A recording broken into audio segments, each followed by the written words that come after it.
Have you ever noticed that the kinder you become, the more the world seems to ask from you? You say yes when your body is already tired. You smile when your chest is already heavy. You carry other people's anger, other people's urgency, other people's unfinished lives, and call it goodness. But one day you wake up and something inside you is gone, not broken, worse, erased. You can no longer hear your own wants. You can only hear the noise of everyone else's needs. That is the trap. A good heart can become a furnace that keeps strangers warm while its own house burns to the ground. Today's story is about a carpenter named Luca, a man so generous he nearly vanished inside his own kindness. And before this story ends, you will understand why love without boundaries does not save a soul, it consumes it. Luca lived in a village where everyone knew his hands. Those hands could turn rough timber into beauty. Tables, doors, cradles, shelves, chairs smooth enough to make old bones grateful. He was gifted, careful, honest, but Luca carried one dangerous belief. If he kept saying yes, people would finally choose him.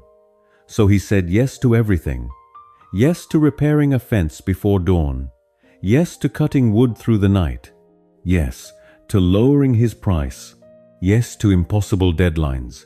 Yes to people who never once asked what it would cost him. At first they praised him. Then they expected him. Then they used him the way people use a lamp, grateful for the light, indifferent to the oil. Luca's kindness was a currency that only he was spending, while the world kept printing more demands. He worked until his fingers split. He sanded wood until the dust lived in his lungs. He stood so long in his workshop that he stopped feeling like a man inside it. He was a ghost haunting his own labor, present in every corner, alive in every task, absent from himself. One winter night, a neighbor pounded on Luca's door. A gate had broken. The man wanted it fixed before sunrise. Luca went. Of course he went. He worked in the dark, with bleeding knuckles and freezing breath. By morning, the gate stood straight again. The neighbor looked at it once and said, "It should have been smoother." Then he tossed Luca a few miserable coins, as if feeding crumbs to a dog. Another customer ordered a table with carved edges, fine balance, perfect polish. Luca gave him his best work. The man frowned. Too plain, too slow, too expensive. Nothing was enough. Nothing ever would be. And still Luca kept trying. He was burning his own house just to keep strangers warm for an hour. He was trying to paint a masterpiece on a canvas made of falling rain. The more he gave, the less of him remained. One evening, after another day of vanishing inside other people's demands, Luca walked to the river. He sat beneath a leaning willow and stared at the current as if it knew something he did not. There, in the amber hush of evening, sat an old hermit.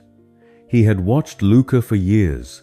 The bowed shoulders, the hollow eyes, the way the village kept drinking from him without ever asking if the well was dry.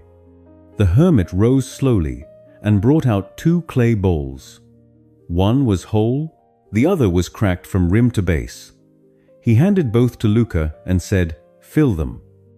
Luca knelt at the riverbank and poured water into each one. The whole bowl held the river quietly. The cracked bowl bled it away at once. Again the hermit said. Again Luca filled them. Again the broken bowl emptied itself before he could stand. The old man looked straight through him. "You are not wrong to pour," he said. "You are wrong to believe every vessel can keep what you give." Luca said nothing. The hermit lifted the broken bowl and turned it toward the last light.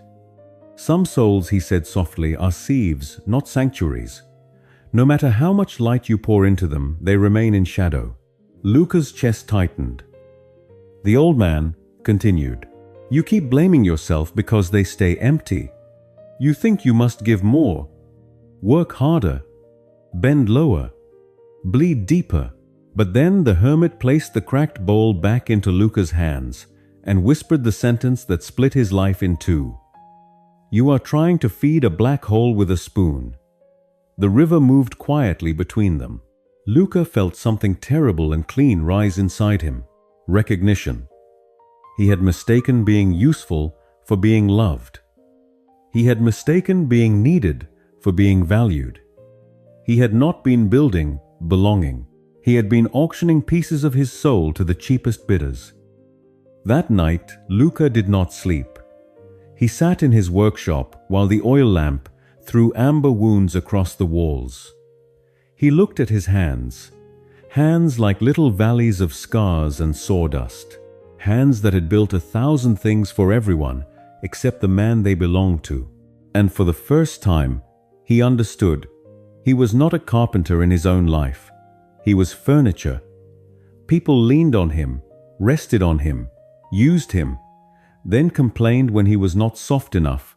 At dawn, a neighbor arrived again, already speaking with the entitled hunger of someone who had never once wondered what Luca's yes had cost him. The old fear returned, the fear of being disliked, the fear of disappointing, the fear of no longer being called good. But something inside Luca had grown larger than fear. Disgust. Disgust at becoming convenient.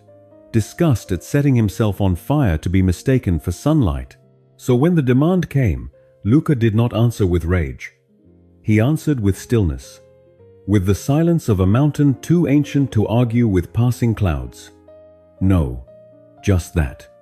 No excuse, no apology, no trembling smile wrapped around the truth. Only one clean word, and it did not sound like rebellion. It sounded like resurrection. Some people left when Luca changed. Of course they did.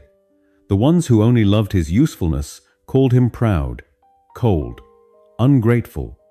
But as those hands withdrew, something better arrived. Breath, space, respect. Real customers came, people who paid fairly, people who waited, people who thanked him without trying to own him. Friends remained too, the true ones, the ones who did not ask him to become smaller to make them comfortable. Luca did not become hard. That is the miracle. He remained kind, but now his kindness had walls-shaped direction. It was no longer a flood destroying its own banks. It became a river that knew where to go. That is the lesson. Your life is too brief to spend it trying to earn a sacred place inside hearts that were never built to receive you. Not every hand reaching for you deserves your water. Not every hunger is holy. Not every need is yours to answer. You do not become cruel when you stop pouring into what leaks. You become wise. So ask yourself honestly, what cracked bowl have you been carrying for too long? What relationship, what demand, what pattern keeps draining you? Faster than love can restore you. And what would happen if today you finally placed it down, not in bitterness, not in revenge, in truth? Because you were not born to be convenient. You were born to be true. If this story found you at the exact moment you needed it, write this below. I choose where my water goes. Not as a slogan, as a vow, a line in the earth, a quiet declaration that your kindness will no longer be looted, your house will no longer be burned, and your soul will no longer be spent on bowls that were never meant to hold your light.